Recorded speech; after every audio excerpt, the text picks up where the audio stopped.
Director, Teacher, and Global Beauty Pageant Q&A Coach, Mr. Luz Domingo. Yeah, so we will now start our media press con proper. So may I ask the first question from Miss Miller first. Yeah, si Mr. Luz na yung tanungin natin kung what this is all about. Kasi ano naman yung kaibahan niya sa mga sangkaterbang hawakan mo ng mga pageant. Actually, this is a modeling competition. It used to be handled by another organization here in the Philippines. This is the oldest modeling competition that exists in the industry because we are approaching the 30th edition in 2024, and that's where these two ladies will be competing. If they will be fortunate enough to win the title, they will be representing the Philippines to the Top Model of the World 30th edition. And Tweety De Leon was the first Filipina who clinched the crown. She was first runner-up actually. Then the winner during her time was dethroned, so she replaced the winner. So basically, no Filipino yet, except Tweety De Leon, has made it. In 2021, I handpicked a candidate, Imari Rodriguez, and the competition was held in Egypt, and luckily she placed in the top 15. But that was a hand-picked candidate, and this is the very first time that Maharlika Productions will be conducting a nationwide search for ladies. So definitely we're new in terms of coming up with a production, with a pageant here in the Philippines, and that's the reason why we need your help, your support, your assistance, and thank you so much. Sir, paano po yung criteria for this kind of mga model? Model Philippines, di ba? Yes. Ano yung pinaka-importante nila? The basic requirement of the top model of the world is you should be at least 5'7" in height. But here locally, we are accepting 5'6" for as long as they're larger than life. Now, there are candidates who are 5'5" or 5'6", but they could really conquer the stage, right? And but definitely, 5'7" is the requirement, but it could be tweaked depending on the candidates that we will be sending. So definitely they will accept that, even if it's not 5'7". Then you could be single, you could be married, you could be divorced, you could have a kid, you could be separated, it's up to you. No, for as long as you're a woman. Yeah. Pageant blog. Anyway, my question is, I just want to know how the organization was organized, and aside from sending delegates to international pageant, what are the other main objectives or purpose of this organization? Actually, as what I mentioned, I used to handle the Top Model of the World Indonesia. And then during the pandemic, the WBO based in Panama told me that why not try to get the franchise of the Philippines because it's open. And before I grabbed the opportunity of getting the franchise, I really made it sure that the previous owner, the franchise holder in the Philippines, is really, not really running after it or not holding the franchise, and that's why I grabbed it. And that's why we had the handpick during the time because I was in Indonesia, and I had to send a candidate to Egypt. So I was just like communicating through online. So when I came back here in July, I was in Indonesia for 11 years. I only came back last July 2022. And then I approached our CEO, Ms. Faye Preto, and the board of directors. So it was sometime in August 2022. So, of course, I needed producers, I needed people who would help me out to carry out the competition because I cannot do that myself alone. No? So that was how it started. So we incorporated the Maharlika Productions Incorporated, and Maharlika Productions, although we have started with the beauty pageant Top Model of the World, this WBO, we are venturing into other projects later on, like producing films, producing indie films and all like that. That's why the movie press club members are here also. We invited them. So we would like to establish a relationship with the media, with the press, with everybody, with the bloggers and bloggers. So that's how it started. Thank you, sir. For those who are interested to join the search, kasi nakita ko meron ng dalawang candidates. So, open pa ba? And Yes, we're still accepting candidates because, based on based on the decision of the board, we would like to encourage as many candidates as we could accommodate. Because the coronation will be on August 10 still, and the venue is at the UP Theater. So it's a big venue, so definitely we want more candidates. We would like to showcase more beautiful ladies.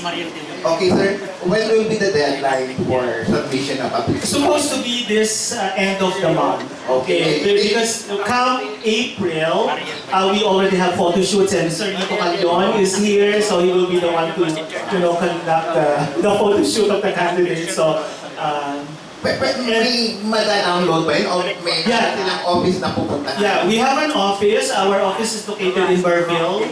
It's beside Merville Park, Parañaque, but it's already under, Pasay. So it's along C5 Armstrong Street. So if you want to visit the office, so we have a very presentable office in Merville. So you could ask the potential candidates to go there, or they could go to our two websites, www.missphilistinestopmodel.ph or www.missworldtopmodelph.com, and then you could download the application there. Immediately once they submit, we reply. That's the reason why this course came into us. So we just communicated through online, and we managed to seal the deal. Okay, sir, last question na lang.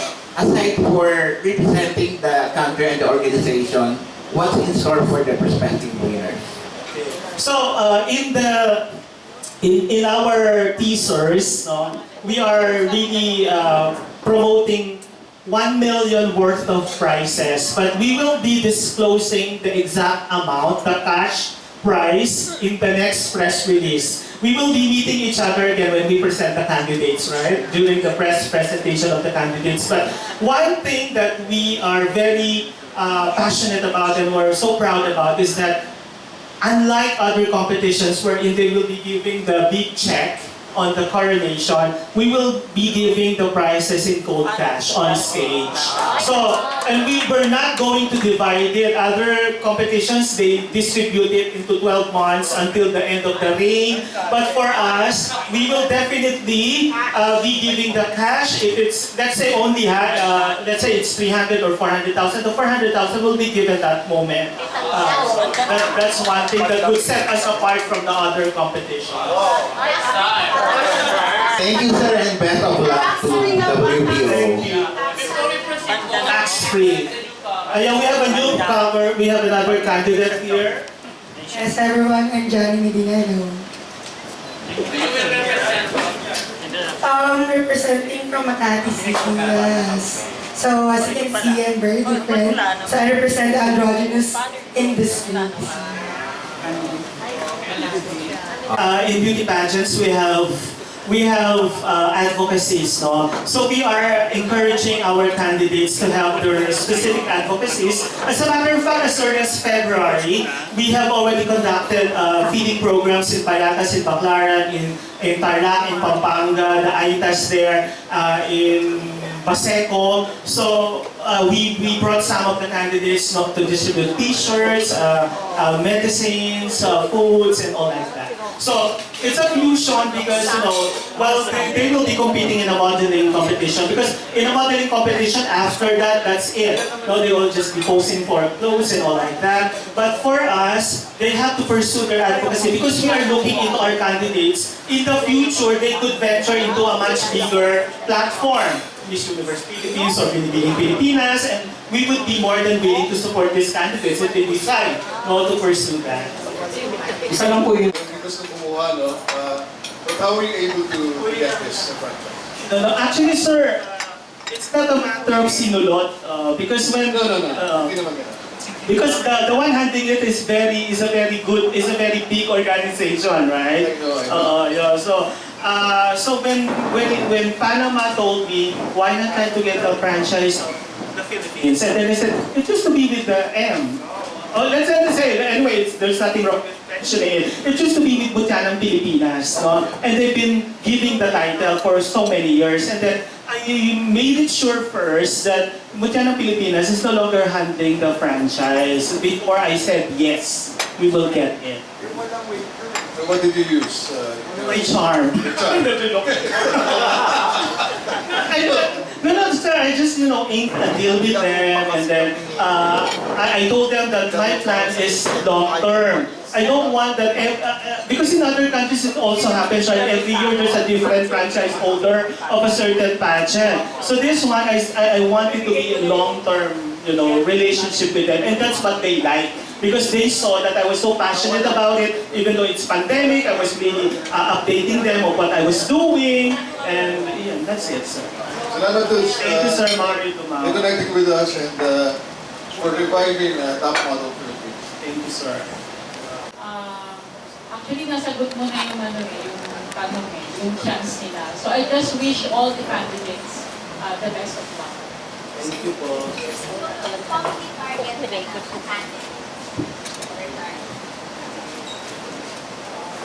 Actually, our CEO wants it to be 80 candidates. Sabi ko, ano to, Miss Universe? We were even joking about it. Elimination round per Yeah, it's not, those candidates, because we have internal elimination, so for example, these girls, when they came to us, we already, screened them in different aspects, in different ways. So definitely, once we include them in the group chat, they're already in the final list. But there are other applicants also which we did accept, because of height requirement, because of some other factors.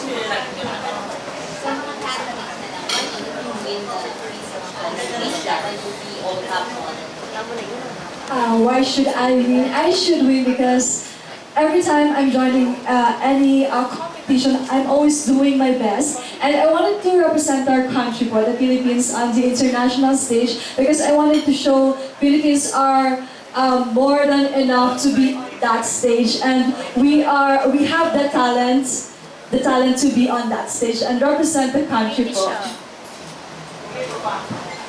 For me, I want to win WBO to represent a different diversity. So as you can see, it's a very different look because I want to represent androgynous type of modeling. Because Filipinos are still not knowledgeable about being androgynous models. So I want to represent that. As I am right now, I cannot confident to say that I deserve this crown. But as I continue on with this journey with the Miss WBO, I want to prove not just to Miss Ladies and to everyone, but to myself that I am going to the ground. And if once I do that, I think to say that I deserve to win the Miss Top Model Philippines. Thank you. For me po, I deserve to win Miss WBO because, yes, actually po, this is my first time, but,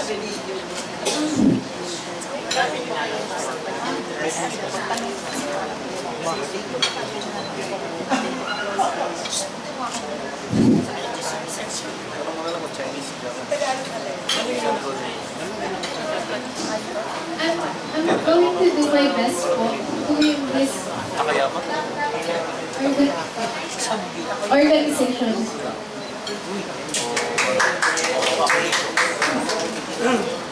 Next question. Transsexual. Are you also open? Well, I respect their decision, but personally, there is already a platform for that, Miss International Queen. So if you are a trans, for me, that's the best platform for you. That's the best avenue for you to, showcase your talent. But I have nothing against, accepting transgender in the all-female beauty pageant. So overqualified in transition to join the Top Model Philippines. Pwede kahit sino. Miss Gay Top Model. Siguro we will go to that later on. Magandang idea yan, sir. We could come up with a franchise. Correct. Okay. Kung gusto magtanong? Boy Romero?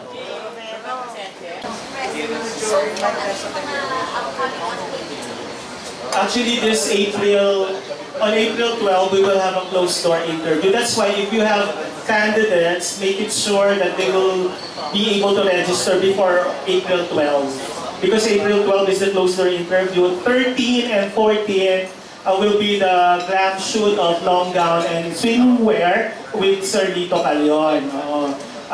Then after that, we have some online activities because the competition is still in August, right? So the bulk of the activities will happen last day of July during the sashing ceremony, and then we are planning to have some TV guestings also and press presentation for all the candidates around August 1 to 3, and then the pre-pageant. We have pre-pageant on August 5 and coronation on the 10th. We have some tour, but we're still fixing the tour, the Ganda ng Pilipinas tour. Last February, we finished the feeding programs, the charity for children, and this time around, we will be showcasing and highlighting untapped, undiscovered, and hidden gems, places in the Philippines with the coordination with some LGUs. Next, si Roldan Castro from Abante. Hello, Sir Roldan from Good afternoon. May naisipan po ba kayong mga judges sa... Meron na kaming mga judges na nag-confirm. Pero we're still, because we want more judges, no? So, one is Senator Bong Revilla. Senator Bong kasi is my parent. I mean, I taught in LaSalle before, and two of his children were my students. So, it was very easy for me to approach him. And then, Ma'am Desiree Verdadero, the third runner-up in the Miss Universe 1984, because she's also a friend.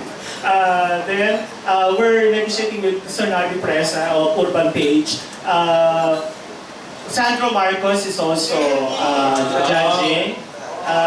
General Nick Torre of QCPD will be judging. The current top model of the world from Mexico will be coming over, and the director of the WBO, Joel Cruz of Aficionado, will be judging. We're still, trying to confirm with Jojo Bragais, although he is our shoe provider, but I'm not yet sure if he is available on the 10th. And then there are some, models that were, Angel Agustinco, the honorary president of the Professional Models Association of the Philippines, PMAF, and a lot more. We want around 17 to 21 judges. So paano yung mga province yung mga gusto sumali dito? Visayas, Mindanao? Yeah, actually we have candidates from South Cotabato, Cagayan de Oro, Palawan, Cebu. But we couldn't require them to come over because, this is a press now. So definitely we will be expecting them to come here during the pageant week in August. Kailan yan sa August? Yeah, August 1 to 10. Although we have photo shoot with Sir Lito on the 13th and 12th and 13th and 14th, but some of the candidates won't be able to make it. So probably later on, we will be asking them to come earlier and schedule them with Sir Lito. Okay, thank you. Yung mga candidates sa mga candidates. So and that's very clear to all of them. So you really have to give your best shot, and kasi di ba, the fate of the candidate lies in the hands of the judges. Wala naman sa amin. Kahit na the whole board says that Peruvian is the most beautiful, for example, and the judges don't fight her to be the winner, wala tayong magagawa, di ba? So ganun lang yun. Basta malinis sa mga konsensya mo, kahit na isang damak-mak na complaint yan, kaya mo siyang tayuan, di ba? Thank you, Tudes. Mello. Good afternoon. Good luck and congrats sa pageant. Sir Dudes, ano po ang kaibahan ng pageant na ito or uniqueness na ito ng pageant sa ibang napakarami ng pageant sa Pilipinas? Oh, kasi we don't want to make bangga naman to Pilipining Pilipinas and to Miss Universe or Miss Earth, di ba? Dapat additional lang kami sa kanila. Pero ang kaibahan namin, although this is a top modeling competition, in-infuse na namin ang pageant component. No, na may advocacy, dapat kahit paano articulate ka, you could really express yourself in front of the people, whether it's in English or in Filipino, dapat confident ka. Kasi voice kayo of the people di ba? Inspiration kayo, you will be influencers, di ba? O mga endorsers. So, kailangan makadevelop kami ng mga confident women who will be future leaders of the country na mababalansin natin na hindi lang male-dominated country ito, kundi balance, 50-50 yan. So modeling and pageant. Modeling and pageant. Thank you po. Well, thank you for organizing the vloggers and the vloggers. Tapos si Sir Vladimir for the Fashion Photographers Philippines Inc. Tapos networks po, Sir Mario Dumawag, thank you so much. Sa TV5, meron pa bang Sir Richard Hernola. Sir Richard Hindiola, thank you so much. Ano pa tayo? Magko-collaborate pa tayo, okay? So, thank you so much po. Talagang we're really appealing to all of you. Please help us promote our organization. This is not the last time. No? This is the first and the last. This is only the beginning of our relationship with you. And please be rest assured that we will take care of you the way you will be taking care of us. Take care of you. Okay, thank you, Sir Dudes. And thank you everyone for coming. See you again. Thank you so much. How about the daw po?